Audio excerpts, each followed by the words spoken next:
An epiphany is always a good way to begin a show, and the British writer Oliver Burkeman had one about 10 years ago, a bona fide epiphany, on a bench in a park in Brooklyn, where he lived then.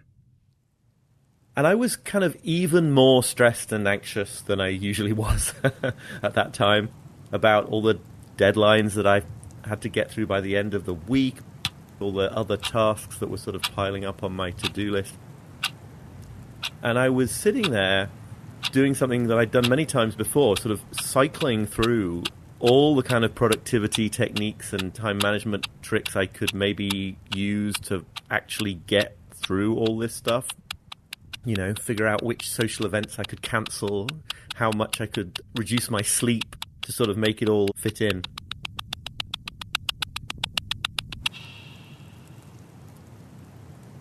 And just being suddenly struck very powerfully by the realization, oh, it's impossible. I'm trying to do something impossible. I'm trying to fit in a number of things that can't be fit into the time available. And just really experiencing that thought in that moment as an extraordinary liberation, a weight off my shoulders.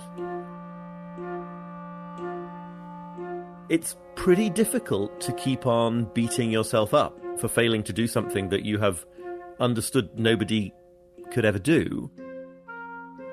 And it's liberating because there's a kind of a shift. When you go from seeing some challenge as very, very difficult and that it'll reflect badly on you if you can't pull it off, if you go from that to seeing that this challenge is in fact impossible, it makes no sense to continue fighting that futile battle, and I actually felt freed to pour my time and energy and attention that week into the sort of best use of the time available. So it was actually very sort of empowering. It wasn't kind of, so I might as well not bother doing anything. It was something much more positive than that.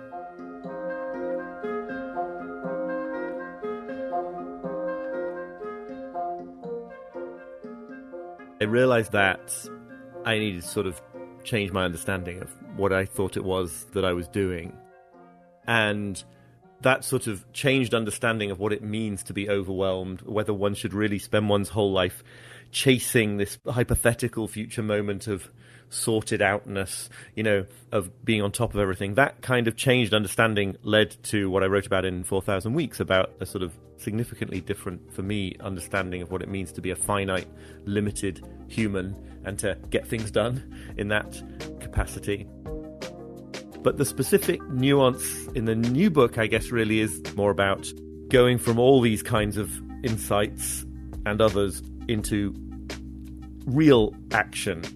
And when I've been talking to people all over the place, all over the world in the aftermath of the last book, I kept running into the same idea that it's so easy for us to develop really quite powerful feeling ideas about how we want to be living, what we want to be focusing on, the way we want to be showing up for life and our relationships, and kind of just not actually ever do it. So I wanted to really target that kind of actually piece, I suppose.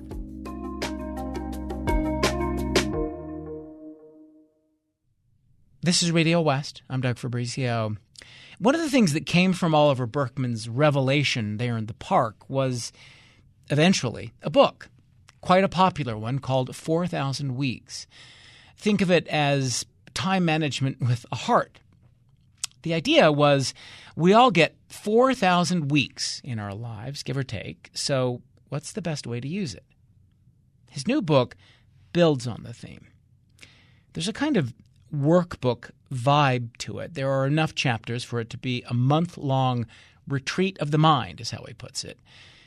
But before we get to the idea of making time count, we should say something about time itself, as Burkeman did in 4,000 Weeks. He compared the deadlines and frenetic pace of the modern world with the way someone who lived hundreds of years ago would have conceived of time. All the problems that we have, pretty much, when it comes to time these days, the feeling of not having enough of it, the feeling of being hounded by it, the sort of endless pressure to maximize any one portion of it, lots and lots of other things. They all kind of presuppose this notion that there's me, and then there's this thing called time, and I'm in some kind of a relationship with it, right? I'm somehow alienated from it, and it's over there, and I've got to sort of line things up against it, use it as well as I can. If I waste it, I feel guilty, all the rest of it.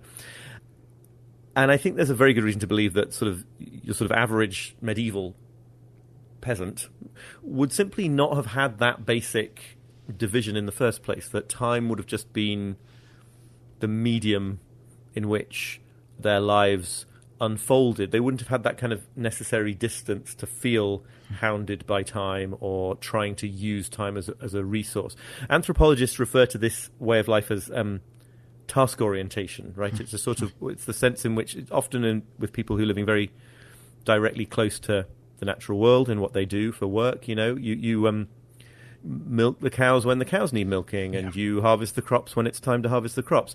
It would make no sense to try to line all that up against a schedule, or to read some productivity book about how you should batch things and then decide to do all the milking for the year in like 1 week blitz. This is just lunacy, right? Yeah. And I think that one of the effects of this difference is that, while also being clear that almost every aspect of medieval life was kind of worse than it is for, at least, for the more privileged among us today, these time problems just wouldn't have existed in the first place. One of the things that you mentioned that helped me understand it is you say it's not time is something that we inhabit, not a thing you use. Is that how you put it? Yeah, or even more than inhabit, you could say something. It's sort of something that we are. I mean, I'm not quite sure what that means. Many people who have struggled with the work of the philosopher Martin Heidegger, who focused on this, have not been able to figure out what it means. But there is sense. There is some sense in which that does seem to resonate. That idea that actually, like, we just are unfolding moments. There isn't something separate from us that is time that we're in. It just sort of is us living. And that undermines the idea that it's a resource.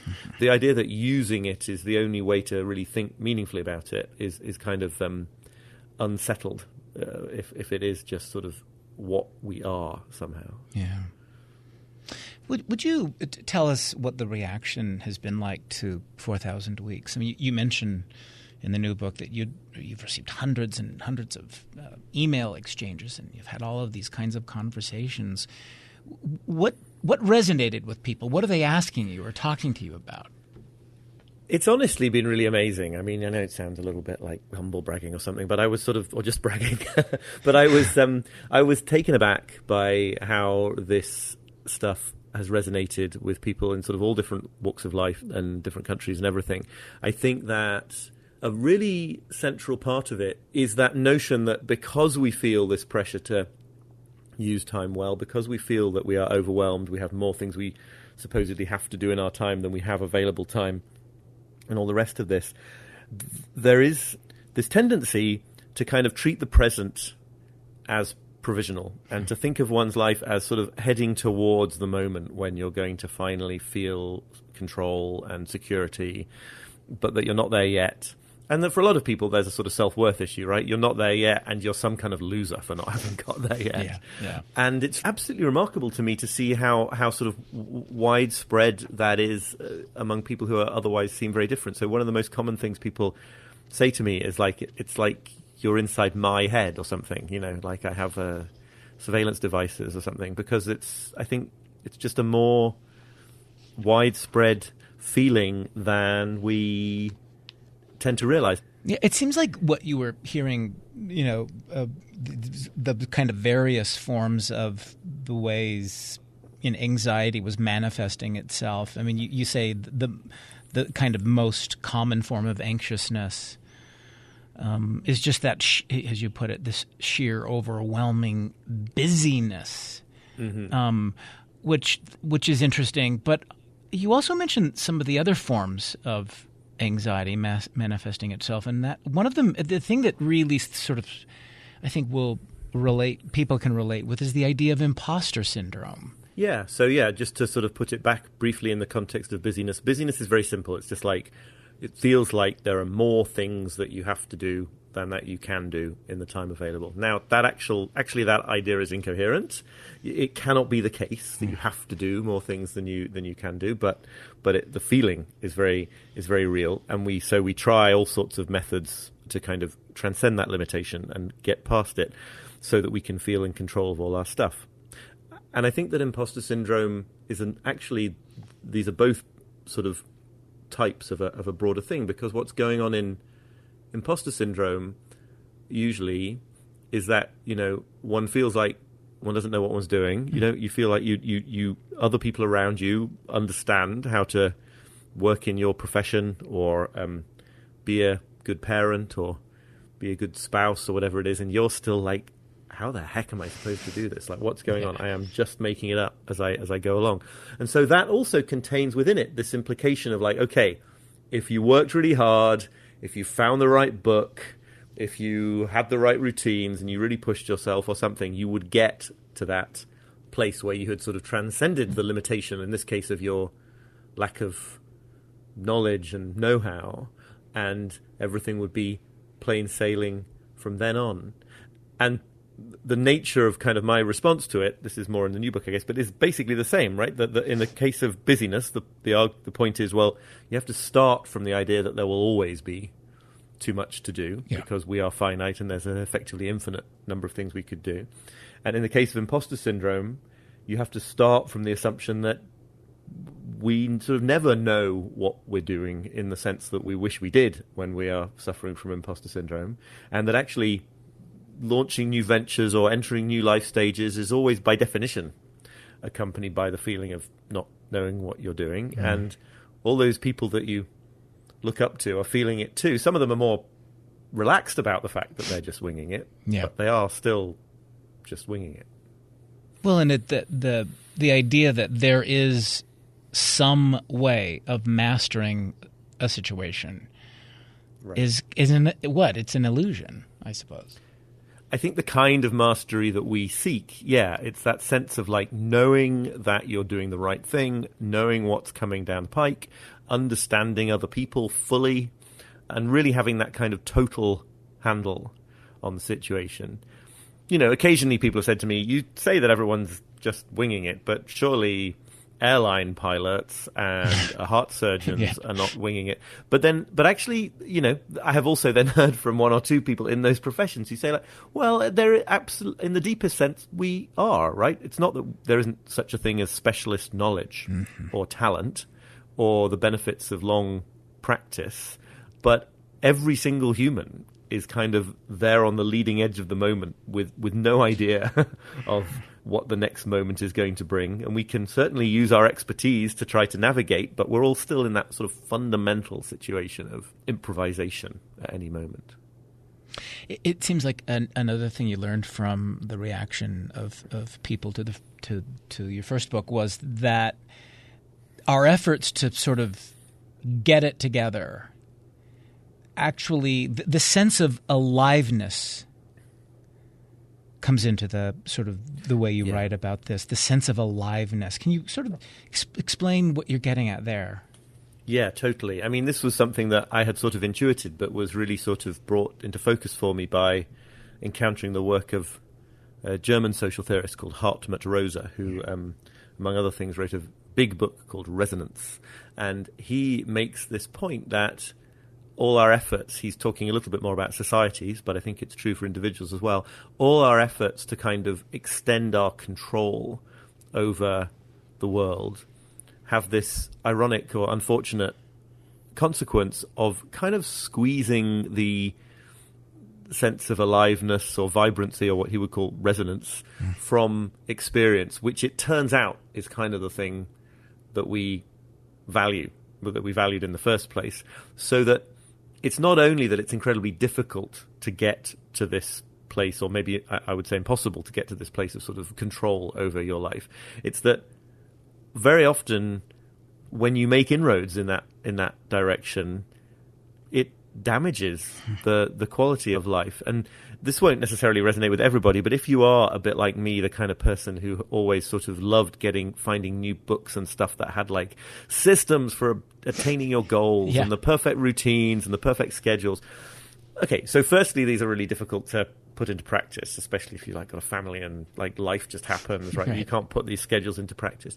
But even when you do, like if you draw yourself up an incredibly detailed plan for the like 6 things you're going to do the moment you wake up, and then the different things you're going to spend several hours on each day to move all your projects forward, and then you try to follow it, even if it, quote, works in the sense that you are not being diverted from the plan, it still kind of fails because it becomes very quickly, in my experience anyway, a terribly tedious chore, right? So you find yourself, you put this plan into place on Monday and you draw up the wonderful schedule on your whiteboard, and then by Wednesday you're like, what, I have to slog through all these chores? Who is this guy who's telling me I got to use my time like this? The answer being, of course, it's me from 2 days ago. So that's just one example, and we can come up with, and Hartmut Rosa has countless ones as well, but like just one very vivid example of the way in which it turns out that some kind of freshness and spontaneity is the thing that one actually wants, even when what you think it is control and predictability and security. Well, the loss of aliveness, you say, kind of helps explain, the sense of feeling burned out, because it's not exhaustion or just exhaustion people feel when they feel burned out.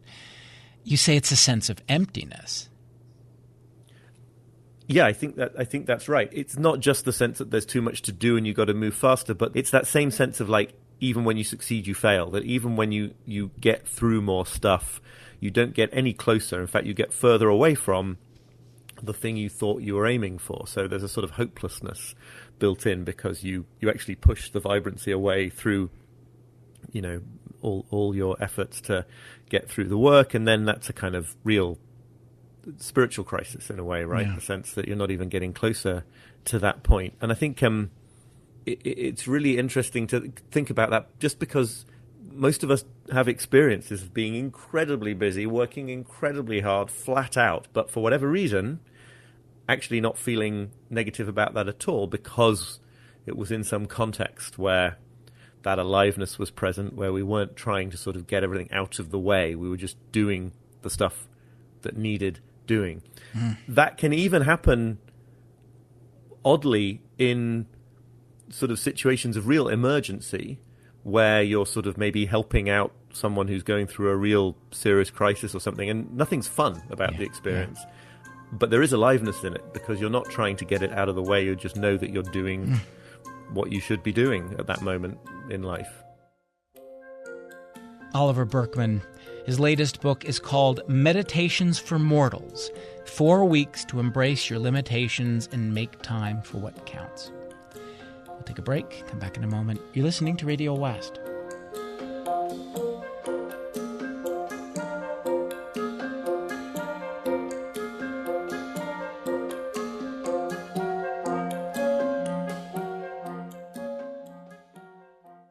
This is Radio West. I'm Doug Fabrizio. The British scholar Oliver Burkeman is back with us today. A few years ago, he wrote a kind of counterintuitive guide to time management, how to best use the 4,000 or so weeks we'll have on the planet. And his latest book builds on the theme. It includes enough daily contemplations to make up a month. How to give up the impossible struggle to do everything and give your finite time and attention to the things that really count. The book is called Meditations for Mortals. In your new book, you kind of identify the essential trouble being this idea that reality can be controllable, or that it can be made to be controllable, and that modern culture kind of reinforces that doctrine of control, as you put it. How do you understand that impulse? Like, I wonder, did we evolve an impulse to be in control? Seems like that makes sense, but how do you sort of understand that idea of reality being controllable?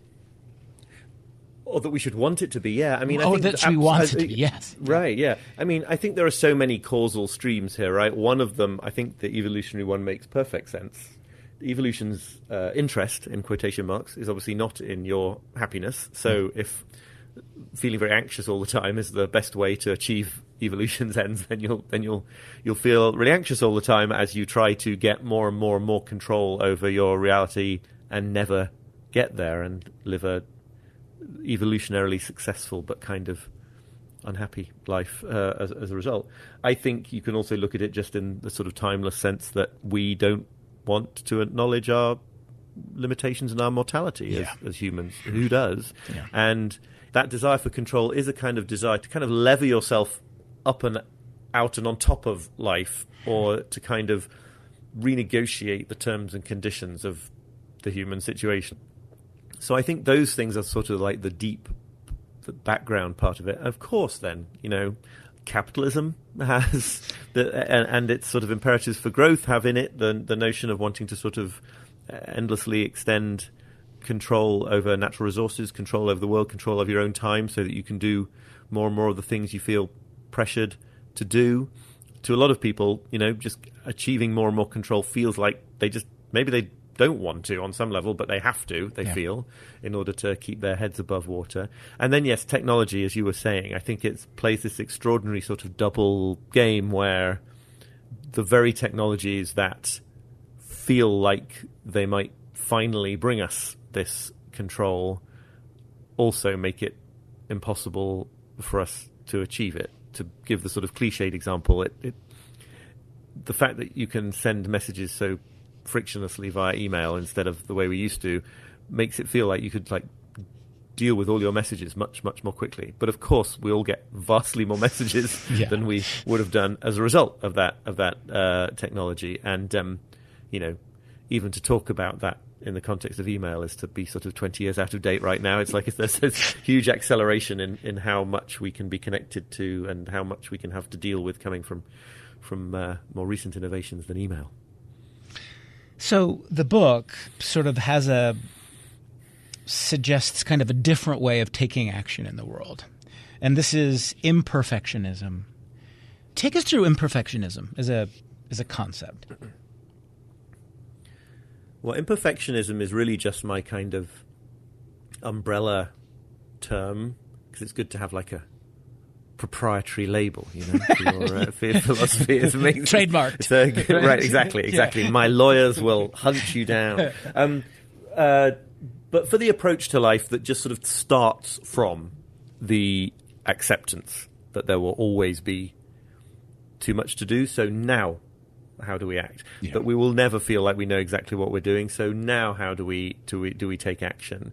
That we will never fully understand what makes other people, even the people closest to us, completely understand what makes them tick. All these different sort of defeats, but actually defeats that involve just acknowledging the reality of our human limitations, which then means that you might as well plunge into those exciting parts of life right now. I mean, that's the perfectionist approach to, say, pursuing a creative project is never to fully complete it, or at least never to take satisfaction in it, because you're still waiting for the time when you feel you're going to be able to make it match up to your perfect fantasies.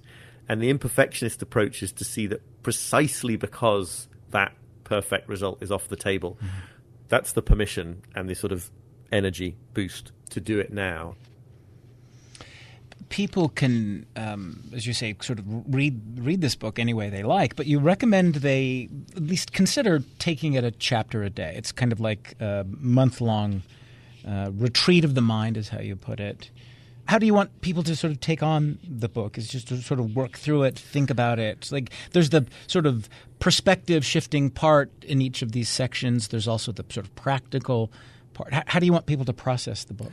Well, look, given that the book's topic is how much we can't control, I had better recognize that I can't control how people read a book, and I'm not going to try. But I did really want to make sure, and it seemed like absolutely what this book wanted to be, that the book itself should seek to be an instance of what I'm talking about here, right? That willingness to actually plunge into life now, as opposed to becoming what it very otherwise easily could become, which is some great system that you read about and you took notes on and you decided to implement perfectly, like, maybe in a week or two, maybe next few months' time, because it's busy right now, So I wanted it to be something that was sort of constantly resisting or pushing back against the urge that I think a lot of people have, certainly I'm familiar with, to sort of take knowledge from something like a book and store it up, ready for this future time when you're going to really put it into practice. So the structure there, the idea, and I think you can benefit from this in this book even if you choose not to follow a sort of roughly daily schedule for it, but the chapters, the 28 chapters, are definitely designed to be easily short enough to read with morning coffee or on a commute or something like that. That this would enable you to sort of do it right now, not to have to wait till you had lots of free time, spare time, and also that maybe each of those little perspective shifts could have some kind of tiny impact on how you lived through that next 24 hours. So it could actually right now start to make a bit of a difference. Because I think that willingness to do things just a little bit differently today, however imperfectly, however haltingly and falteringly, instead of building up these plans about how you're going to do them brilliantly later, is such an important it's the whole game in some sense. And I wanted to try to let this book encourage that, rather than just become another of these things that you never quite get around to. So the first section and the first few days is called Being Finite, acknowledging finitude of life. You say in the book that there's this psychological shift that happens when we realize that this is finite. You say something inside unclenches. What's going on when we sort of finally realize that? I think there's a kind of a feeling or a shift that I'm always sort of trying to characterize, and I'm always circling around and using different metaphors and different attempts to pinpoint it. But it is I've already mentioned one version of it, which is the shift from thinking of something as very, very difficult to seeing that it's impossible. It's the shift that comes when you really, into at least a little bit, at least for a moment, deeply settle in to what it means to be a finite human. So finite capacities, finite time, finite knowledge about your current situation, let alone about the future. And I think, for me anyway, what it makes me realize is that prior to that shift, it makes me see, sort of in hindsight, that I had been sort of, in maybe subtler and subtler ways, but anyway, clenched around this idea that I had to sort of hold back or be on my guard until I could finally get past these limitations. So, and it is a kind of a bodily thing for a lot of us, I think, kind of muscular clenching. So one of the analogies that I give there in that section early in the book is, it's like you'd been going through life in the brace position, just desperately hoping that you or somebody would find a way to guarantee that this plane wouldn't crash you're in life. And it's going from that to realizing, oh, the plane already crashed. Not just we can be confident the plane is not going to crash. No, it's the plane already crashed. I'm already limited. I'm already here. I'm already among the debris of the plane with my fellow survivors on the desert island, making the best of a imperfect situation. There's another writer, Sasha Chapin, who I quote in the book, who talks about this in the context of creative work as playing in the ruins. Once you finally realize that they are just ruins, and that this whole back of the envelope plan you had for what your life was going to be is not on the cards, it's that's when you get to relax, but not just relax, not just kick back and do nothing, but relax and roll your sleeves up at the same time. And I think that's such a powerful moment, that sort of, I say moment, I think one sort of has to see it again and again and again, but that shift of in some fundamental way, what I was trying to do, I already failed. That's done. Now we can get down to business. As you said, you don't offer a, quote, system.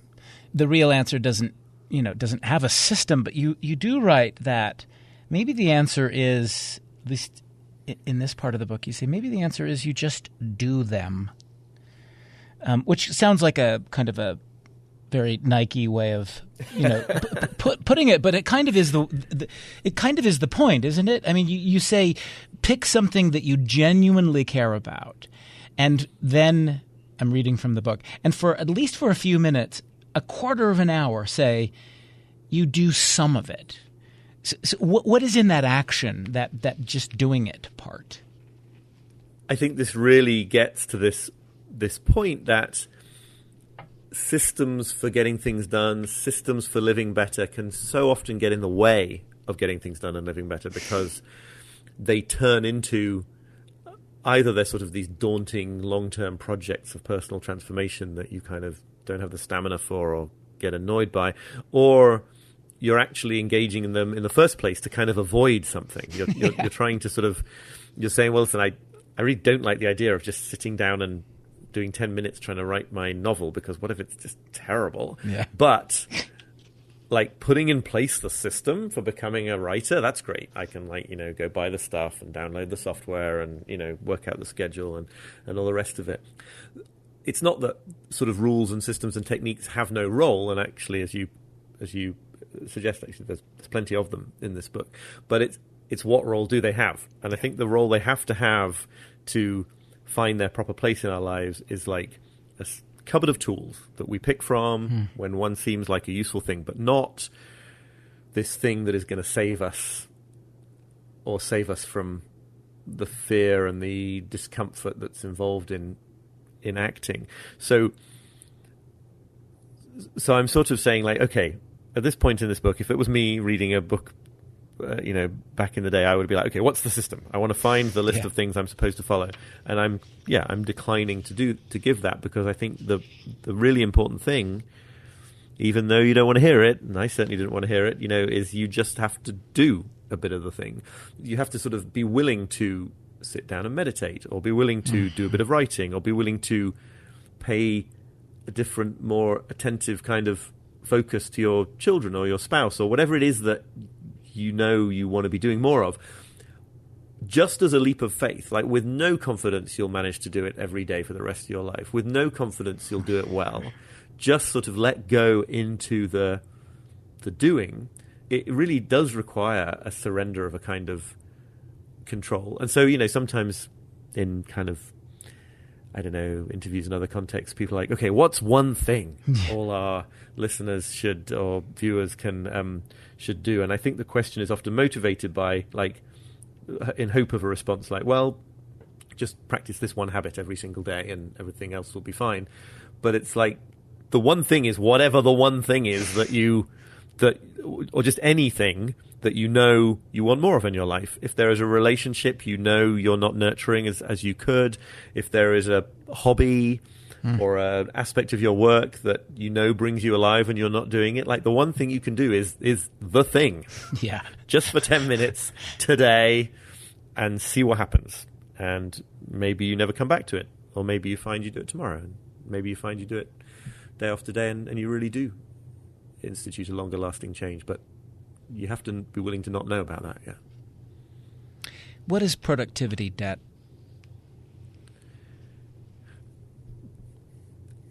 This is my phrase for feeling which I've learned is widespread, which is always at least nice, isn't it? Not just me. Should we trademark this, by the way, as well? This notion that one sort of... that a lot of us sort of wake up in the morning with this feeling of being in debt when it comes to our output, that unless we sort of do enough stuff during the day, we won't quite have sort of justified our existence on the planet. We won't kind of have earned our right to be here. And that, again, in the notion of debt, the very best we could hope for, like, if the day goes really well, is that we might get up to zero balance before it all falls back again overnight, and we have to do it the next day. I love one of the things you suggest, which in fact you describe as kind of your favorite way of combating the feeling of productivity debt, and that is to keep a done list. Explain what a done list is. This is such a great idea, I have to say. I mean, it's so simple, really, but I think the most useful things often are. And this is exactly what it sounds like, right? It is a list that you keep where you add to it each thing, or as many things as you remember to, that you accomplish through the day. Yeah. And I think all this is, the only reason this is so powerful is because you're switching the default comparison that you make. I think what the comparison that we standardly make as we go through the day is between what we've done and what there is left to do. And we miss that, of course, on some level, the second one of those is an infinite quantity. So you're never going to end up feeling good about yourself if you compare what you've done to what there is to do.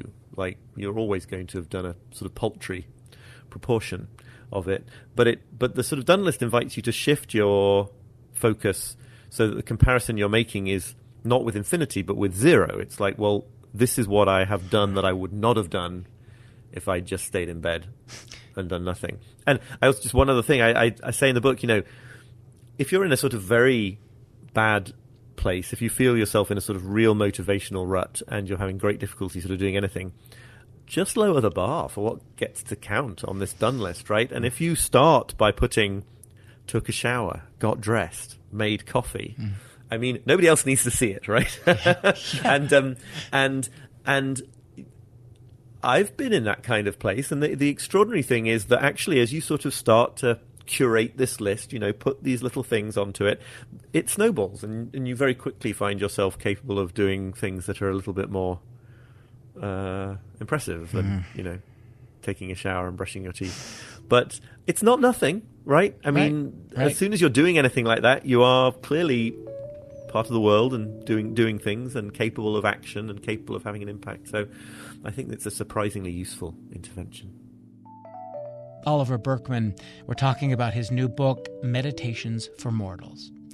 We'll take another break, come back in a moment. You're listening to Radio West.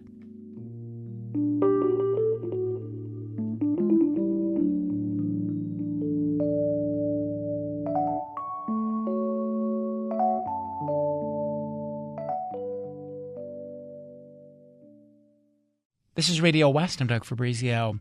Back now to our conversation with the writer Oliver Burkeman. We're talking about his new book, Meditations for Mortals. One of the things you write about that I think a lot of people obsess over is how do we process a world of infinite information? And if we could, I wanted to maybe go through. You offer these three pieces of advice for dealing with this. And I wanted to maybe go through these, if you don't mind. The first, treat your to-read pile like a river, not a bucket. I think information overload is such a sort of great lens for looking at these wider problems as well of living with sort of infinite inputs and being finite, because it's just so obvious, right? It's like it just is this supply of books on your nightstand, or podcasts in your podcast app, or articles you save to your read it later app, that just is just endless. And one of the funny things that I discuss a little bit is how people used to think this problem was going to go away because we'd be able to filter what was coming at us, so we only got the stuff we really wanted. But now we've discovered that now that we have those filters, there's just an infinite amount of stuff we really want as well, so that it's not like our attempts to sort of separate the wheat from the chaff just mean that we end up with like a fire hose of wheat being directed at us all day long. So it's like it's actually harder because all these articles, all these books, all these podcasts seem like things that would be useful for us, or that are up our street, or whatever it is. The river and the bucket analogy is just sort of to shift our understanding to see that if you treat these things like that queue of podcasts or that list of recommended books or whatever, if you treat them as buckets, things that it's your job to kind of empty by consuming them or not, but by dealing with each one somehow, it's a recipe for never feeling like you've got there. If you instead understand these flows of information as a river that you're standing beside, or perhaps in, and all these kind of things are drifting past you, and it's just a question of picking out a few as they go by, the ones that catch your attention, not feeling guilty about the ones that that don't. There's something very powerful there, partly because, of course, even in the first place, what we were telling ourselves we had to try to get through, that we're sort of turning this potential delight into a chore, right, that we have to get through, there was already something quite arbitrary about it, because we do not feel, most of us, oppressed by the fact that there are so many. Like, we don't think we have to read our way through the Library of Congress. Right. We don't think, like, all those books there, and I'm never... I mean, some people do probably, but it's just sort of, once certain things have crossed our radar in a certain way, we feel like it's something that we have to get through. One of the analogies, one of the things that somebody was bringing up just the other day is that back in the distant days, as some people listening may theoretically remember, when radio and television, prior to VCRs, prior to any form of recording of anything being widespread, like, these streams of stuff just went on by, and either you were sitting down in time to watch the 6 p.m. show, or you weren't, and it was gone. Like, they were real rivers, and we really had to treat them as rivers. Yeah, and we were not taking note of them. We were not writing necessarily. I mean, in our mind, we were sort of saving, that was an interesting moment, but you didn't have it written down on your notes app in your phone. Right. Well, that sort of whole note-taking side of it is a whole other thing. Happy to talk about, where there's this, kind of, there's a sort of subsection of people who feel that retaining everything they read in a book is also an important part of reading it. And that's another thing that I tried to sort of push back against in this book and say, look, obviously I can't stop people taking notes, and if you want to take notes, that can be a great way to engage with the book. But just trust that if something in these pages, if it's time for you to take that idea on board, that it's going to stick anyway, right? That you don't have to have this attitude of, like, taking ownership of it all into yourself and then stressing out because, of course, no one can remember everything they read in that sense. Well, it gets to the sort of second piece of advice for dealing with so much information, is you say resist the urge to stockpile knowledge. Right. Yeah.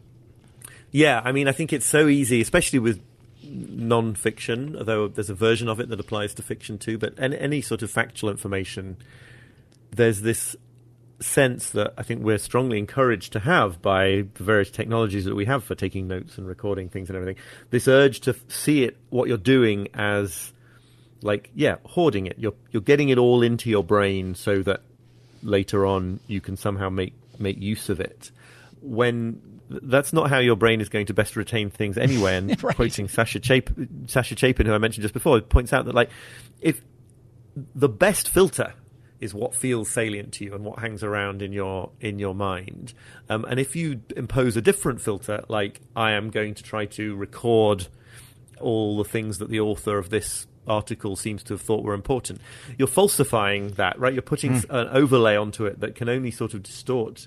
Obviously, there are contexts, it's like medical school and law school, where people really do have to retain huge bodies of information, but you don't have to take that approach if that's not where you are. Yeah. Well, let's talk about the last section of the book called "Showing Up," and the part where you talk about what matters. So there's a part where you mention zooming out our lives. I wanted to ask you about that. You go way, way out, thinking about our lives in the context of our puniness, sort of being in the context of 1 billion stars and 1 billion years. Talk about the importance of the zooming out part. I mean, this is something that borrows partly from Stoic philosophy, and Marcus Aurelius is a big fan of this kind of mental exercise, and it really is just that sort of deliberate sense of broadening your awareness so that you place your own concerns and worries and anxieties in the context of, yes, all the people in the world right now, or alternatively or additionally all the eons of history that have come before and will come later.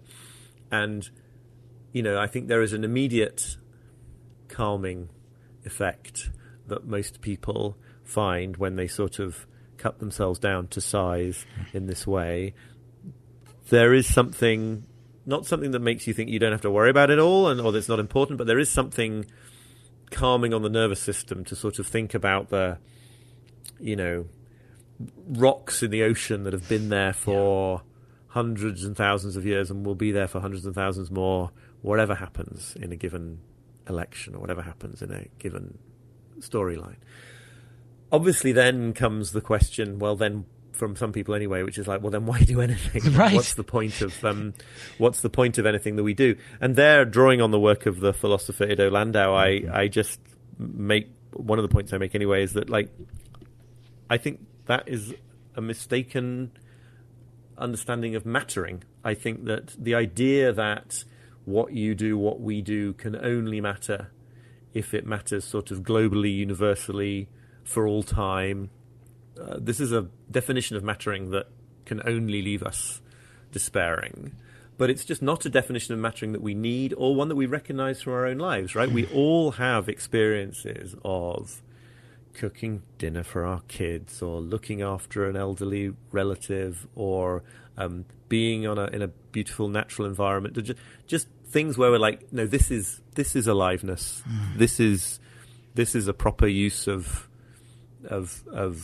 a bit of my time. Could be creative projects, could be time with friends, a million different examples. That matters. Yeah. And I think it matters, what you're doing in life matters if it helps a handful of people.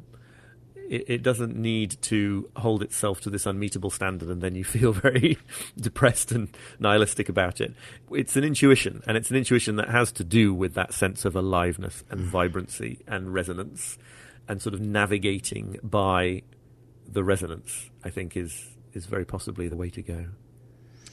So finally, we come to the point where you're supposed to reveal the meaning of life, which, of course, you don't do in the book. But you, as you say, you do have thoughts, and I wanted to mention at least one of them, which is you say avoid the idea that this idea of meaning has to be on a vast scale or has to be grand. Right. Like, don't gravitate toward the this is another philosopher who said, don't gravitate towards the unnecessarily grandiose standard of what matters. I like this.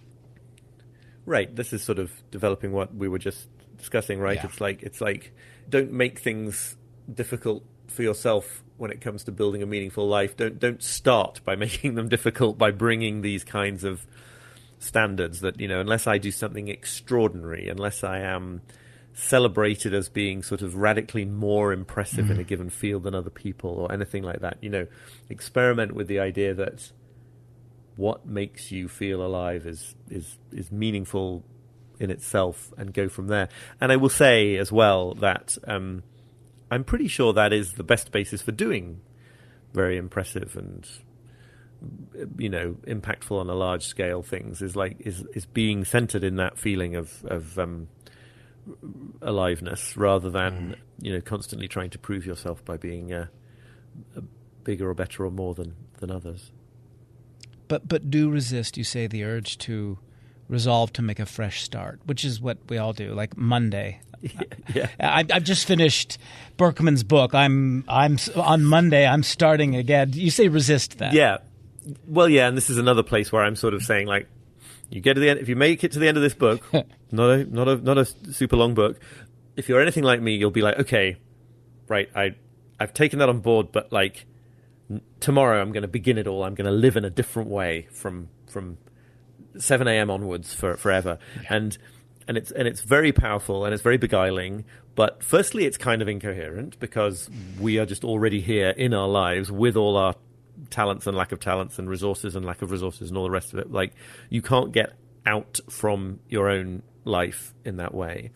And then secondly, it's sort of a recipe for disappointment because it's just a way to, in the context of this book, it's resolving to become a perfect imperfectionist, which obviously is kind of self-contradictory, right? It's a way of saying, like, okay, finally now I'm going to find the way forward that involves no sort of emotional disturbance or no sense of feeling overwhelmed or no sense of et cetera. And so again, it's not that you don't need to make a fresh start. It's like you already can't. You're already here. You're just in this catastrophe and in this mess, and we all are, and it's just a question of what's something you could do with the next moment that would be a rich and enlivening way to spend it. Oliver Burkeman, thanks a lot. We really appreciate it. I've really enjoyed the conversation. Thank you. Oliver Burkeman. His new book is called Meditations for Mortals, 4 weeks to embrace your limitations and make time for what counts. Radio West is a production of KUER. You can subscribe to the show wherever you get your podcasts, and we're on YouTube at KUER 90.1. Our intern is Stevie Shaughnessy, the program produced by Benjamin Bombard and Tim Slover. Kerry Watson is our executive producer. I'm Doug Fabrizio.